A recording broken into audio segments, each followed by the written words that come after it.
नमस्ते दोस्तों, मैं एस्ट्रो ज्योति आज की बात में आप सबका स्वागत करती हूँ। आइए आज की बात कर लेते हैं। आज बड़ा ही अच्छा दिन है, शुभ दिन है, बृहस्पति का दिन है, गुरुवार का दिन है, मेरे श्री विष्णु भगवान का दिन है। तो आप मंत्र जाप कीजिए, ओम नमो भगवते नारायणाय। ऐसा पूरे दिन जाप करने से आपका दिन सफल होगा। मैं शुरू वास्तु की बात से करती हूँ, थोड़ी सी वास्तु की बातें, फिर आज की खास बात गोचर की बात कर लेंगे और कृष्ण कथा में थोड़ी ज्ञान की बातें कर लेंगे। तो आप अंत तक बने रहिए तो शुभ परिणाम मिलेंगे। वास्तु की बात करें तो भवन की स्थितियों के बारे में हमने कल बात की थी कि 8 स्थितियां होती हैं जहाँ पे हम भवन बनाने के समय हमें ध्यान रखना चाहिए। पहले हम एक एक करके हम ध्यान दे देते हैं। पूर्वमुखी भवन में पूर्व और उत्तर दिशा खाली होनी चाहिए। पूर्व और उत्तर खाली होना चाहिए तो स्वास्थ्य और आर्थिक लाभ होता है। पूर्व उत्तर या उत्तर पूर्व में खाली जगह रखनी चाहिए। जब भी हम भवन बना रहे हों तो इन बातों का ध्यान रखना चाहिए। इसमें धन और वंश के साथ स्वास्थ्य भी अच्छा रहेगा। ये थी वास्तु की बातें और अभी योग और तिथि की बात कर लेते हैं। नवमी तिथि आज रात 1:55 तक रहेगी। आज शाम 5:20 तक शुक्ल योग रहेगा। इस योग में गुरु या प्रभु की कृपा अवश्य बरसती है। शुक्ल योग शुभ होता है, जैसे चंद्रमा शुक्ल पक्ष का चंद्रमा रहता है वो शुभ होता है, उसी तरह ये योग भी शुभ परिणाम देते हैं।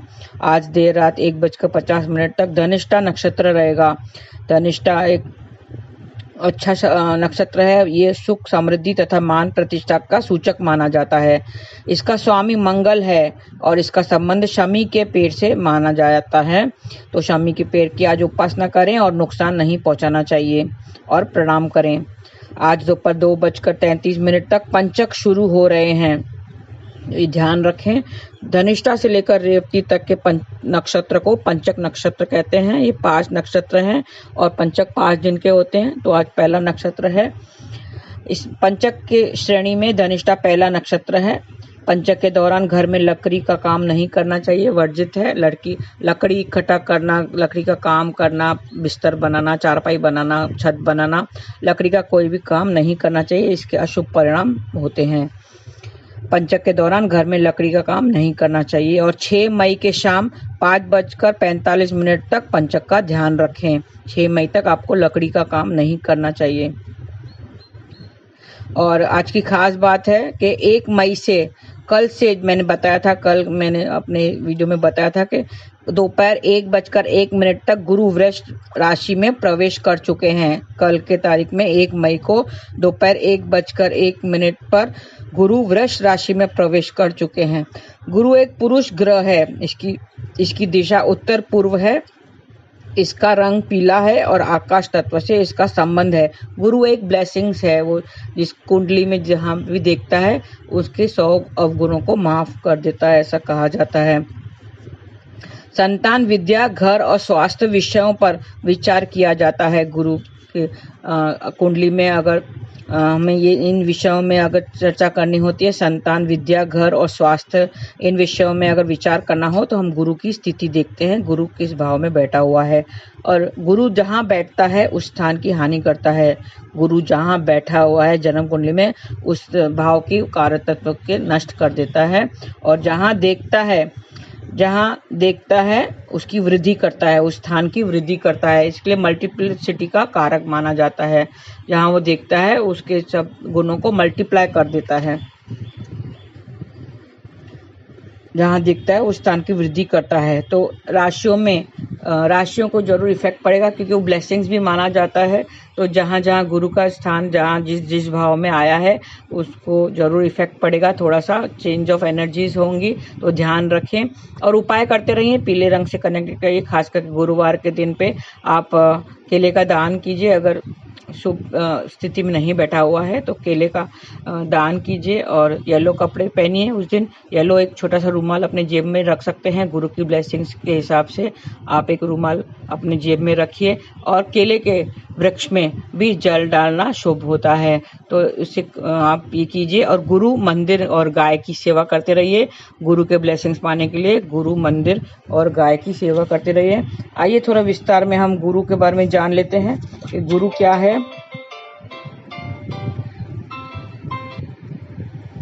ज्योतिष में गुरु ग्रह को ज्ञान का कारक माना गया है। अगर किसी छात्र की पढ़ाई में मन नहीं लगता है या शिक्षा क्षेत्र में अड़चन आती है तो यह कुंडली में खराब गुरु का संकेत माना जाता है। गुरुवार के दिन गुरु बृहस्पति को समर्पित है। बृहस्पति ग्रह को सबसे बड़ा और सुख समृद्धि देने वाला माना गया है।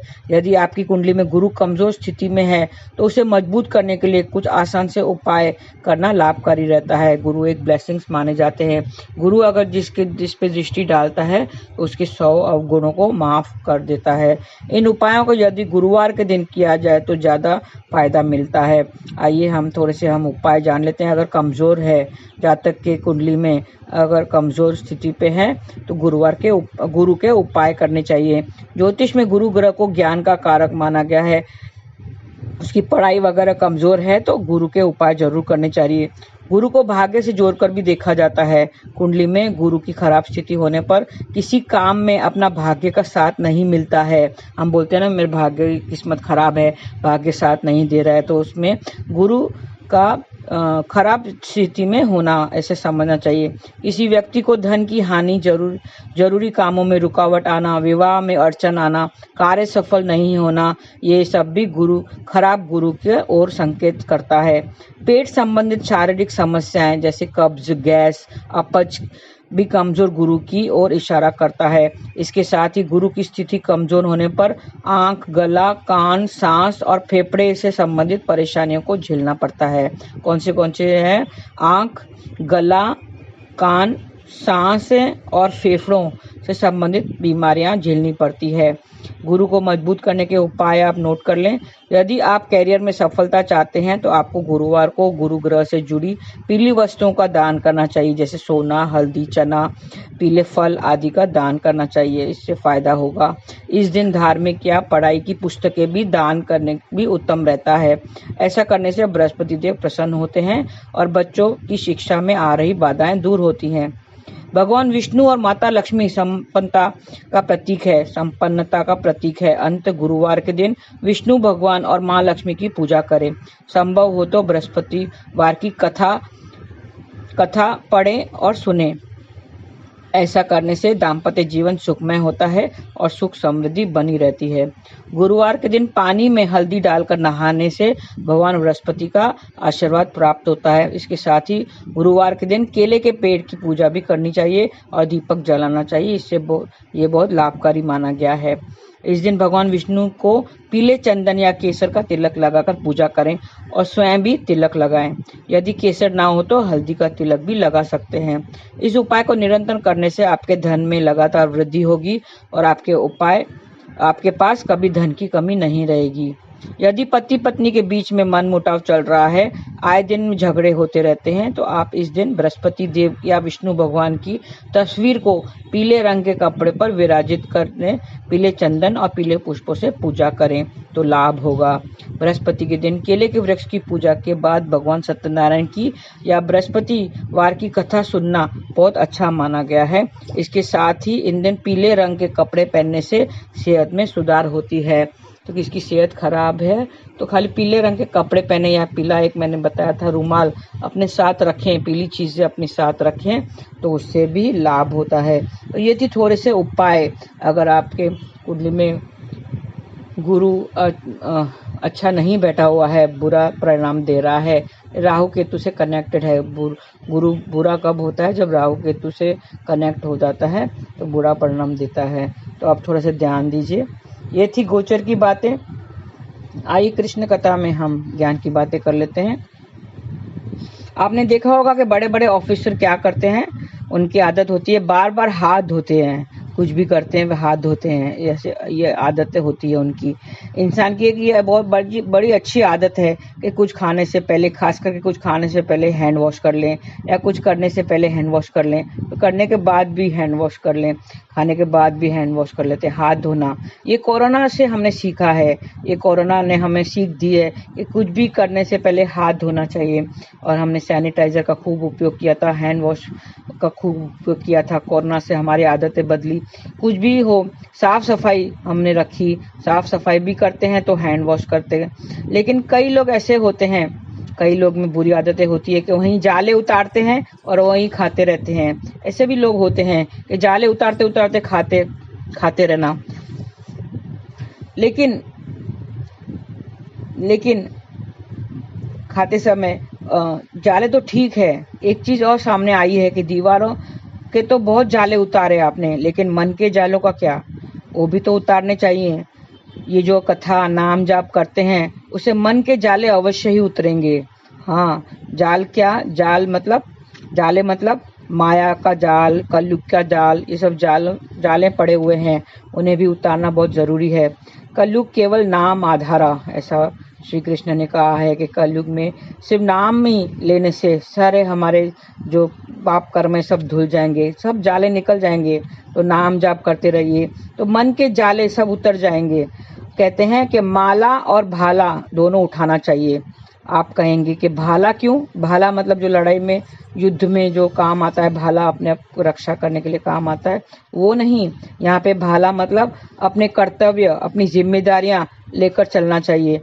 एक हाथ में माला हो तो दूसरे हाथ में भाला हो, यानी जिम्मेदारियां हो। इसका मतलब है, कहने का तात्पर्य है कि अपने कर्तव्यों के साथ साथ हमें नाम जाप भी करते रहना चाहिए। यहाँ मुंबई में देखा गया है कि 70-80 साल वाले लोग भी लोकल ट्रेन में अप डाउन करते रहते हैं, बड़ी मुश्किल से चढ़ते हैं। वहाँ लोकल ट्रेन में चढ़ने नहीं मिलता है, वो आसान नहीं है, लेकिन 70-80 साल वाले लोग भी चढ़ जाते हैं। ये बड़ी अच्छी बात है। इतने बड़े उम्र के लोग भी अब तक जॉब कर रहे हैं या बिजनेस के यहाँ वहाँ जा रहे हैं, मेहनत खूब कर रहे हैं, ये अच्छी बात है। हमने अपने कर्तव्यों से मुंह नहीं मोड़ना चाहिए, इन्होंने भी नहीं मोड़ा है। हम उम्र को न देखकर अपनी जिम्मेदारियां निभा रहे हैं, अच्छी तरह से निभा रहे हैं। हमें इसी तरह चलते रहना चाहिए। प्रभु स्मरण भी करना चाहिए, ये नहीं भूलना चाहिए कि जो हमें ये ताकत, हिम्मत, जो बल मिलता है वो प्रभु नाम से ही मिलता है। तो प्रभु को नहीं विसारो, प्रभु स्मरण भी करना चाहिए, तो और ताकत आएगी और बल मिलेगा। वैसे भी एक दिन तो हमें जाना ही है। हाँ, एक दिन तो जाना ही है। मृत्यु अटल है, हमारे साथ कोई नहीं देगा और न ही हमारे साथ कोई आएगा हमारे साथ नहीं। सिर्फ शमशान तलक ही साथ देते हैं, लोग शमशान के आगे नहीं आते हैं। शमशान के बाहर एक बोर्ड लिखा हुआ था, मैंने एक शमशान के बाहर बोर्ड लिखा हुआ देखा। क्या लिखा था उसमें? मंजिल तो तेरी यही थी यारा, मंजिल तो तेरी यही थी यारा, बहुत देर कर दी आते आते, बहुत देर कर दी आते आते। क्या मिला तुझे इस संसार से, क्या मिला तुझे इस संसार से, जहाँ अपनों ने ही जला दिया जाते जाते, जहाँ अपनों ने ही जला दिया जाते जाते। तो दोस्तों, कहने का मतलब ये है कि मंजिल हमें पता है, फिर क्यों व्यर्थ ही समय बर्बाद कर रहे हैं? क्यों हम व्यर्थ समय बर्बाद कर रहे हैं? क्यों ना हम अपने जीवन को सफल बना दें, नाम जाप करते रहें। हरे कृष्णा कृष्ण कृष्ण हरे हरे, हरे राम राम राम हरे हरे। बस आज के लिए इतना ही। धन्यवाद, आपका दिन शुभ रहे। हरे कृष्णा।